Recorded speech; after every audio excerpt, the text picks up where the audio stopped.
Hello बच्चों, हमने आपको कहानी सुनाई थी और वो कहानी आपने सुनी है। कैसी लगी आपको? आप उसको बताएं। नीचे कमेंट प्लेस दिया हुआ है, वहां पे आप उसको अपने कमेंट लिख सकते हैं।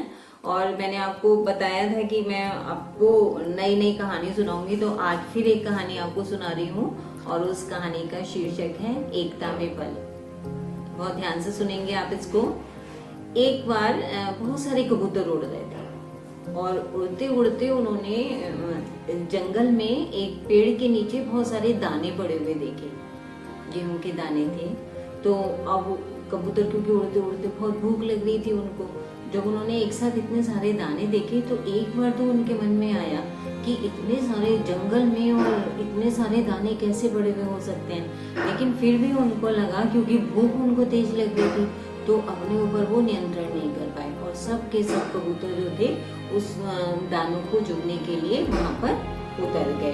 और जैसे ही कबूतर नीचे उतरे तो वहां पे पेड़ के ऊपर एक शिकारी बैठा हुआ था, उसने जाल बिछा रखा था। तो जैसे ही कबूतर उतरे और वो जाल में फंस गए।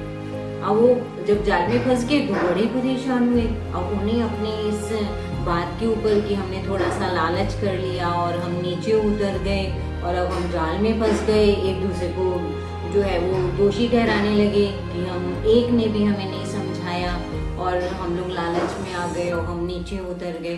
तो आपस में वो लोग इस तरीके की बातें कर रहे थे, एक दूसरे को ब्लेम कर रहे थे कि हम जाल में फंस गए।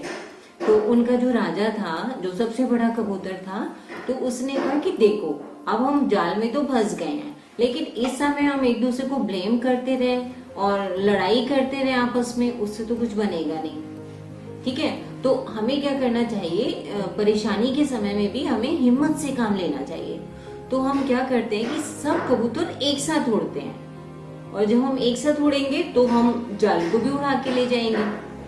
तो सारे कबूतरों को, जो और कबूतर थे, उनको उसकी बात ठीक लगी और उन्होंने क्या करा कि एक साथ वो कबूतर जो थे दाना चुग के और वो एक साथ उड़े। और जब एक साथ उड़े तो वो जाल जो शिकारी ने बिछा रखा था वो भी उनके साथ उड़ गया। अब वो शिकारी पीछे से देख रहा था कि अरे ये तो मेरा जाल भी लेके उड़ गए। और वो जो थे वो उड़ते चले जा रहे थे, उड़ते चले जा रहे थे और शिकारी उनके पीछे भाग रहा था।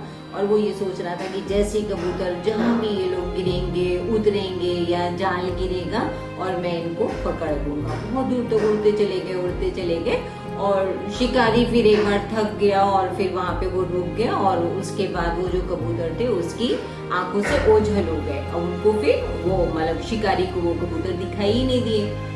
अब वो जो कबूतर थे उनमें से किसी एक कबूतर का एक मित्र था चूहा, और वो किसी बिल में रहता था। तो वो उड़ते उड़ते उसको, कबूतरों को जब याद आया कि नहीं अब हम जाल से मुक्त कैसे होंगे, कैसे बचेंगे, तो उसमें से जो एक कबूतर था उसने कहा कि मेरा एक मित्र है और चूहा, और हम उसके पास चलते हैं और वो जरूर हमारी मदद करेगा। और उड़ते उड़ते उड़ते उड़ते वो उस चूहे के पास गए, वो जो बिल में रहता था। तो उस चूहे के पास जब गए तो उसने देखा चूहे ने कि अरे मेरे मित्र जो है वो तो जाल में फंसे हुए हैं।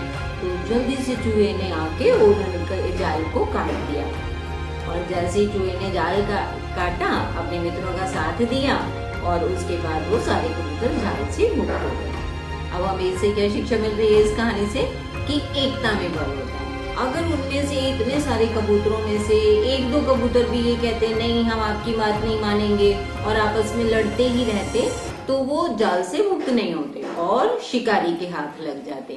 तो इस कहानी से ये शिक्षा मिलती है कि हमें हमेशा एकता से रहना चाहिए, मीन्स हमें मिलजुल के रहना चाहिए और एकता में बल होता है और हमेशा हमें एक दूसरे का साथ देने के लिए भी तैयार रहना चाहिए।